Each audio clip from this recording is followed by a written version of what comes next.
WWCode DFW, and I have been a software engineer for about a year, starting last June, I believe. And I really love front end, I love user experience, and really prioritizing the user's process through interacting with the internet. Today we are doing the JavaScript frameworks introduction because I know when I first started, I wanted to know what type of framework is best to learn when I'm starting out. So we really just wanted to provide that type of overview to give you a good idea of what's out there, what's going on in the current market, so to speak. Are you ready, Jeff? Sure.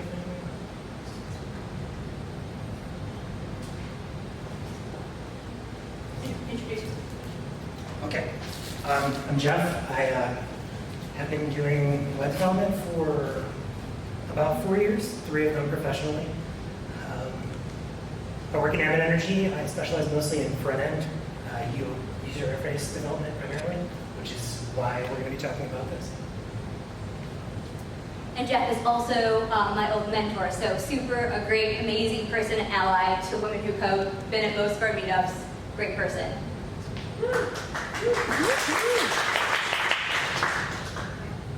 All right, so just about a week ago, Women Who Code posted a quick little infographic showing the most popular programming languages as according to the Stack Overflow developer survey from this year. So JavaScript won out by quite a bit when it came to the most popular programming language, but most developers who use JavaScript definitely have a love-hate relationship when it comes to all the various quirks that go on. We asked the people coming when they RSVP'd their familiarity in JavaScript, and we definitely have a good variety of people in the audience tonight, but we hope to be able to touch on content that will be interesting to really anyone here who's interested in learning more.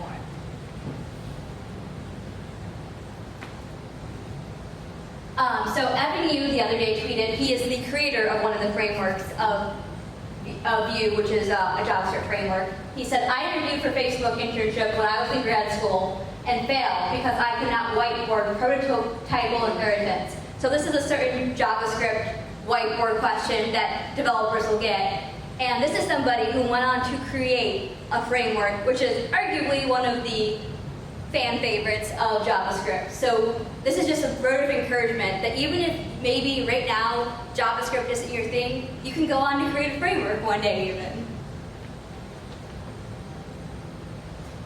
So we're here to say that JavaScript is not easy, but it also is not going away. And almost any website you go on, there's going to be some form of JavaScript. So getting familiar now will help you out in the future.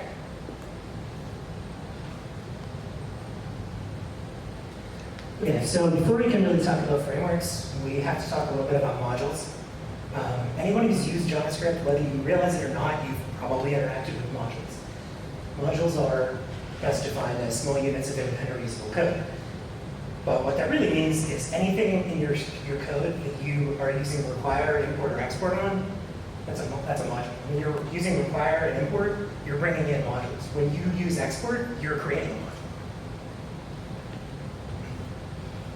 So there's there are probably other kinds of modules, but the 2 big ones are libraries and frameworks. So basic difference between them is library offers functions to be called by the parent code, and a framework defines the entire design.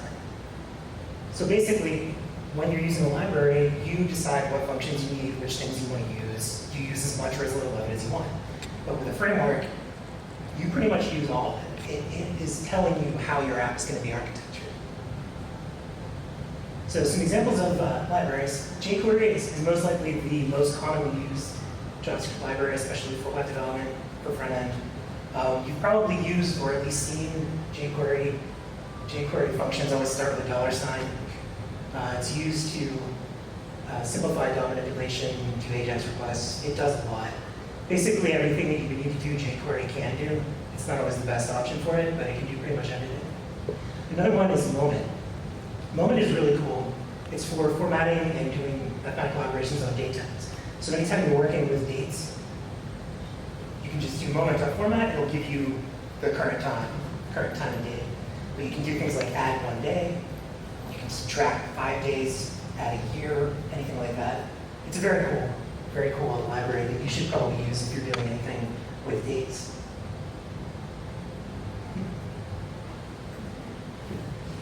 Okay, so if that's a library, what's a framework? Well, frameworks provide for written code. They inform application design significantly, and they streamline development. Basically, there are three main reasons to use it. There's the speed that you can develop your app. They're well documented. Everybody's using the same framework, so the documentation is consistent, as opposed to some custom thing that you write yourself that you probably can't get help on. And community support. Most frameworks have relatively large communities working. They're answering questions on Stack Overflow. They're contributing to the docs, all kinds of things. So when you would want to use a framework, basically if your project is extremely simple, it's one web page that does a little bit of interaction, it's not worth your time to use a framework. Or if you want complete control of everything. Like I said. Can we go back to the Vue? Yes, thank you. Here are we a little slow. So is this communicating to us that we need to use a more established framework? It's arguably I love his face. it's preparing you that no matter what you do, you have to be ready to update all your code within a certain time period, for sure. And as I was saying, if you want complete control of everything, you can't do that with a framework. Frameworks work by convention, and if you want to do things outside of that convention, you can't really do that easily in a framework, and you wouldn't really want to. That defeats the purpose of using it.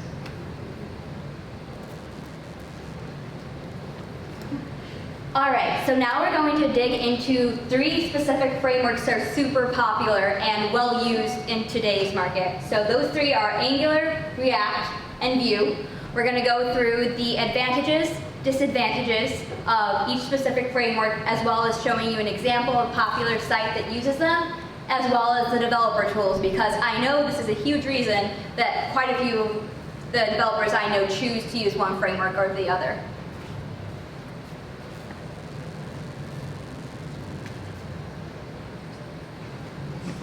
All right, so the first one we're going to talk about is Angular, and we'll start with disadvantages. Angular is full MVC, mono view controller. That means basically everything from your data up to the front end. It handles all of that. It handles it all pretty well, too. It's time tested, it's been out for years. A lot of companies are using it still. A lot of existing applications are written in it. And it's open source. Open source meaning that anyone can contribute to the code base, which is always good for frameworks. So for disadvantages, it has a much steeper learning curve than the other 2 that we're going to talk about. It's not used as often in new projects. As I said, it's still being used in existing legacy projects a lot. And it is being used in new ones as well. But newer projects are trending towards the other 2 frameworks that we'll be talking about. The other disadvantage, most of the documentation uses TypeScript. If you're not familiar with TypeScript, it is a superset of JavaScript written on top of JavaScript that basically makes it more like using C#. It kind of turns it into a backend language, and if you don't know TypeScript, the docs for Angular are not going to help you. You need to learn a whole other language to do that. So PayPal is a quick example of a website that's built in Angular. Just as a note, Google did actually develop Angular initially. There's been a lot of versions of Angular. I think we're up to 6 or something. So, okay, when that. In that sense, there's a whole different community that almost some people are still trending towards the first few versions of Angular, whereas it's a little bit slower adaptation towards the newer ones right now. And then we did try to look up the dev tools for Angular. They have something called ng-inspect. It looks like a general how you would inspect code type of situation. Nothing too specific. You can find out here that, like right here, they give you some of the events that are going on, the scope of objects, but it's pretty basic overall, and doesn't provide too many abilities to look into what's happening in the actual DOM. So what I did for this, I went in and wrote the same exact component in all three frameworks. So a component, just to be clear, is a piece of reusable code, similar to a module, except components are generally something that displays visually in the UI. So this is what this component looks like in Angular. You'll see it's defined as a module. They create the template is the actual HTML it's going to create, and then the controller controls it, obviously. And if you go forward, that's what you end up with. And so when we go to the other two frameworks, the code example is making that exact same thing. It's just a H1 and H2.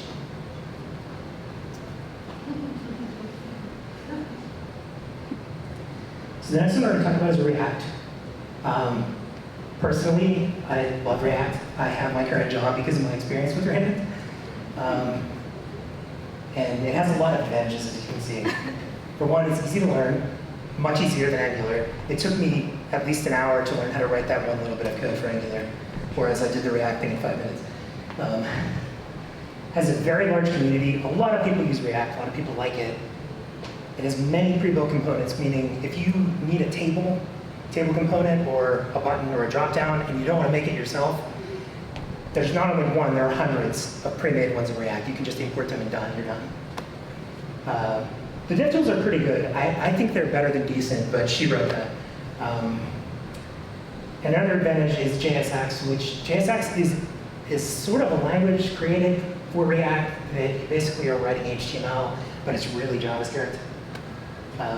So in terms of the disadvantages, so I have open source-ish on there. Technically, React is now completely open source. But when it was first created by Facebook, it wasn't.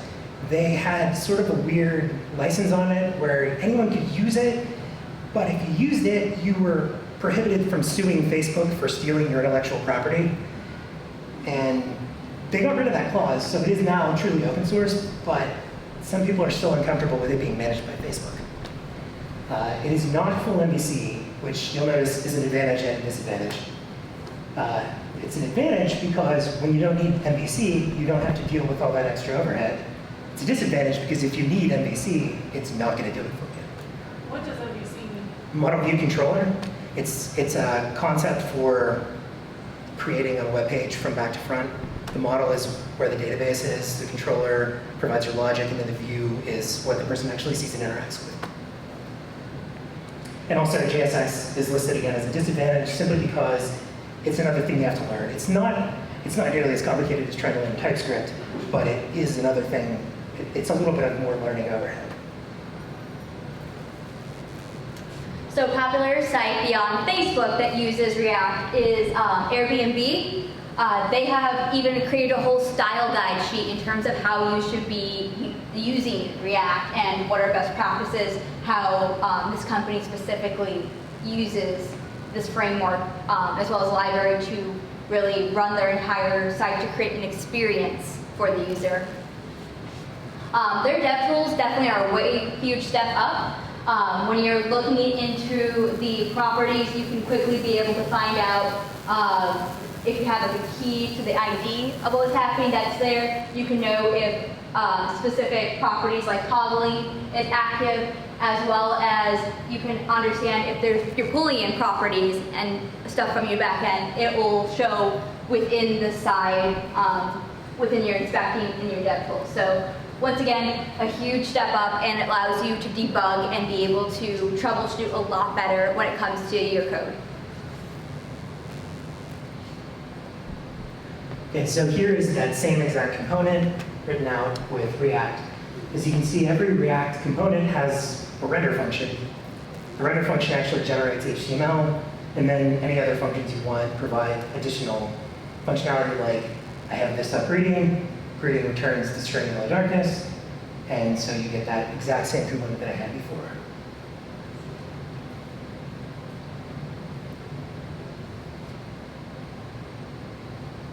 So the last one we're going to talk about is VueJS. We're both big fans of Vue. We both currently use Vue in our jobs. So it has many advantages too. Once again, easy to learn, probably easier than React. I didn't know any Vue when I started my job. The day that I was assigned to working on Vue, by the end of the day, I knew how to use it. It's not that hard.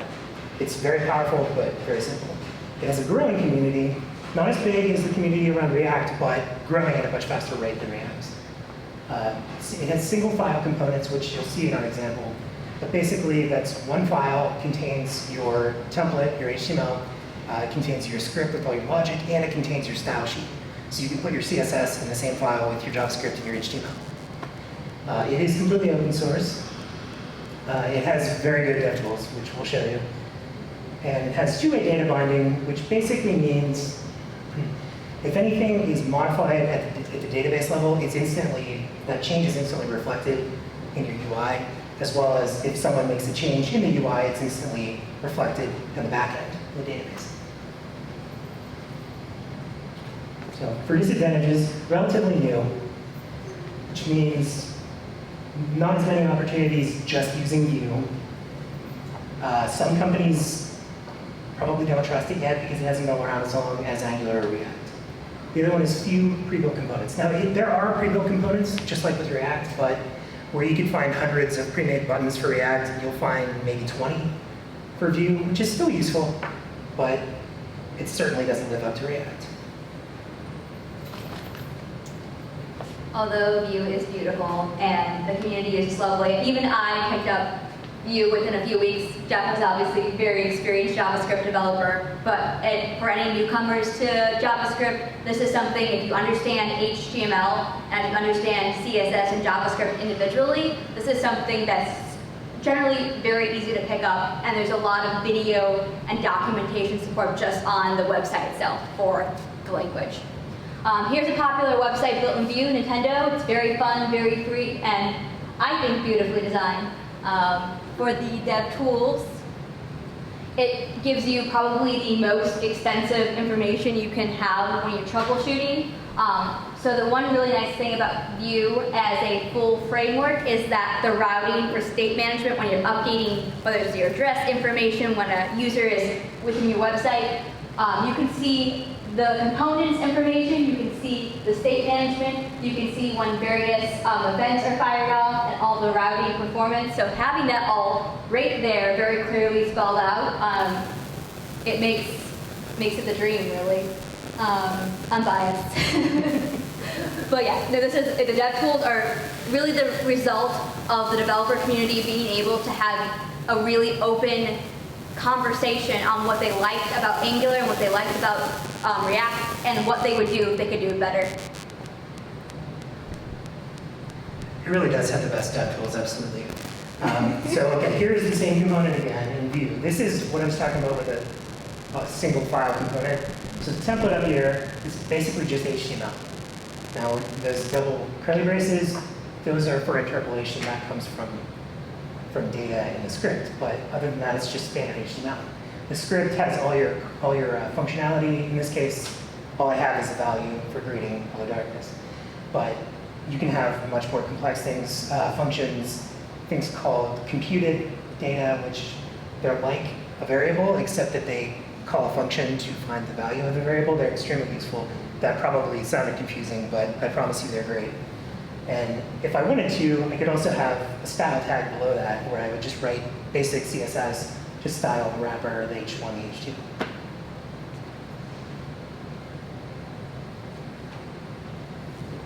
So I pulled a quick graph of a GitHub overview from December 2018 to April 2019 of framework popularity by downloads. So as you can see, Angular and React are still pretty considerably above Vue overall. But within the last month or so, even though React's still quite up there, we've seen a steady upward trend overall for Vue, whereas React is starting to have, once again, since it is kind of intermixed with Facebook, that kind of does go along with sometimes people's willingness to work with it. But Angular also has not really grown as much in the last year comparatively to the other two, really. Okay, so we talked about 3 different frameworks. Now, how do you pick which one you're going to use? Well, there are a couple reasons that you might pick one. One is popularity. Obviously, one way to tell popularity is to look at GitHub and see how many stars there are. That example is for Vue. Look at the number of questions on Stack Overflow. Again, if you look at them, Angular has the most, React has the second most, and Vue has the third most. But they still give you an idea of how many people are using it. You also want to look at available resources, which include the official documentation, courses like Udemy Pluralsight, Coursera, basically anywhere that you can learn how to use the framework, as well as blog posts. There are a lot of good blog posts explaining how to use frameworks, how to do different things with them. I read them all the time. I've learned a lot from them. And then one other one, which may be the most important one for you, and that totally makes sense, is job distribution. So last month I went on Indeed.com and really just typed in React developer, looking specifically within Texas. And the same thing with Vue and Angular. And as you can see within Texas right now, Angular still kind of wins out in terms of how many job postings there are for the Angular specific developer. As to be expected, Vue is a little bit less right now as it is newer, so having that specific title of looking for a Vue developer is more rare. And oftentimes, when you are looking for the React developer, since they are so similar from React to Vue, oftentimes that can be an interchangeable type of framework they're looking for. And when you're looking to see how that trends with all of the US, React is actually a little bit ahead of Angular overall, and that kind of really speaks to how, since Angular kind of had a break before they wanted to make a few more of their more recent versions, it's created React the ability to kind of jump ahead in the job market overall. And Vue also still follows that similar trend of being much newer, so there's not as many specific VueJS developer jobs specifically out there.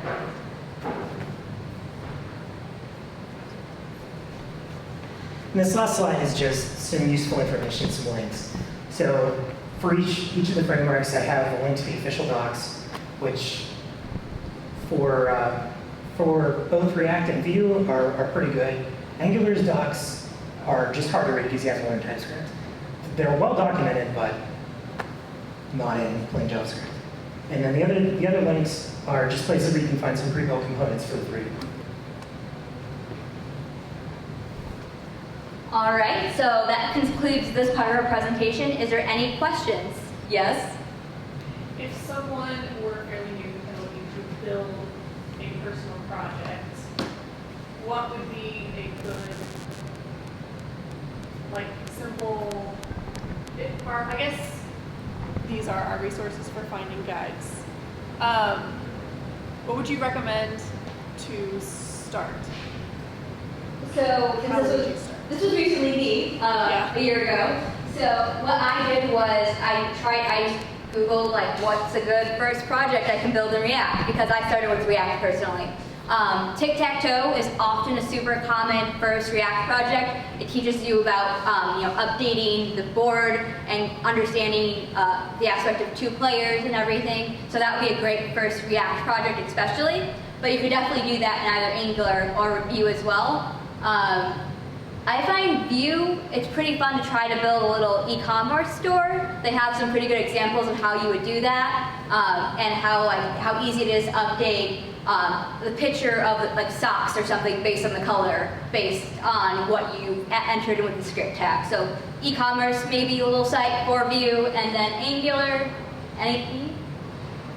You could do probably any of those, but either way, I always advise trying to find a project that kind of interests you. I once built a Pokédex using the Poke API, and it was the aspect that I like Pokemon that made that project and troubleshooting a lot easier. So if you can find any personal connection to what you're doing, that makes it a lot better. Yes? If I were like a creative developer, would you recommend starting with like vanilla JavaScript, or would you recommend starting with a framework? Because I know like personally starting with a framework, and like there are a lot of vanilla JavaScript like concepts, and especially like the DOM like that I didn't get just by working with a framework first, in my opinion. Okay, so I think either way is actually fine. It depends kind of what you're looking for. If you're looking for immediate results, to see something cool that you made, I would say start with a framework. Get something working that's visual that you can show off to people, and then learn the vanilla JavaScript. because you'll have more immediate results learning the framework first. Or if you're at your job using the framework first, you'll have a bigger impact than having just learned vanilla JS. But you need to learn vanilla JavaScript at some point. If you aren't in a hurry, I would say learn vanilla JS first. But it really depends on what you're looking for. They're both good options. Your question? This relates to the previous question. If I know and love vanilla JavaScript, and you sit there and code N and code Chrome, and you're sitting there with 3 different screens and having the time of your life, and you get that, are you ready to go then try a framework? If you are ready to be doing JavaScript in the hard way and call Yeah, 100%. Like if you can do, if you're having fun with that and doing your events and seeing the CSS and doing the code pen and the Chrome dev tools, you're ready to. Yeah, so I personally took a JavaScript class probably years before I actually decided I was going to become a developer and start really hardcore learning how to code. And I didn't deeply absorb what vanilla JavaScript really was. But then I just threw myself into React, very, very trial by fire. You can do it. Once I had to take extra time then to really absorb what was really happening with the JavaScript. So if you understood what's happening first, it'll make coding feel like a breeze. You'll feel like a magician, but you'll know why you're casting a spell, so to speak, when something shows up on the screen. So I think it would be much better in a way, for sure. Just to add one thing to that, a really good way to learn, this is in a large part how I learned, build a quick little application just with vanilla JavaScript, then rewrite the same thing with jQuery, then rewrite the same thing with Vue or React or Angular, and you're gonna understand everything by the end of that because you've done it every way that you can. You're gonna understand why you're doing things with the framework, but you'll also understand how much easier the framework is than using vanilla JavaScript. Thank you very much. Because I've just been really stubborn, and I started from and I said, unless I understand this, I'm not moving forward. But now I'm at the point where I'm really using the Chrome dev tools quite well, and I'm sitting there on the three screens, and I'm okay. I think you're really going to enjoy the experience. If you really like dev tools, then Vue is just going to be a game changer for that specifically. I think that it's going to be a little bit of a learning curve for you, just to put that out there. I don't want to scare you away from it at all, but just make sure that you understand like context really well, like the use of the word this, especially with frameworks and React, especially if you choose React or anything. But like you'll need to know like components and context and stuff like that. Just my advice. That's a good piece of additional, because this is definitely a hard concept initially for a new developer. And it gets harder when you use anonymous functions. So, yeah. It gets harder when you use anonymous functions or arrow functions because normal functions change the context of this, but arrow functions don't. Yeah. That was a fun lesson to learn. Those are the fun parts of JavaScript. Thank you. We can feel free to network now, or even come up to us and ask questions you maybe didn't want to ask the whole group. Thank you for your time, though. Yeah.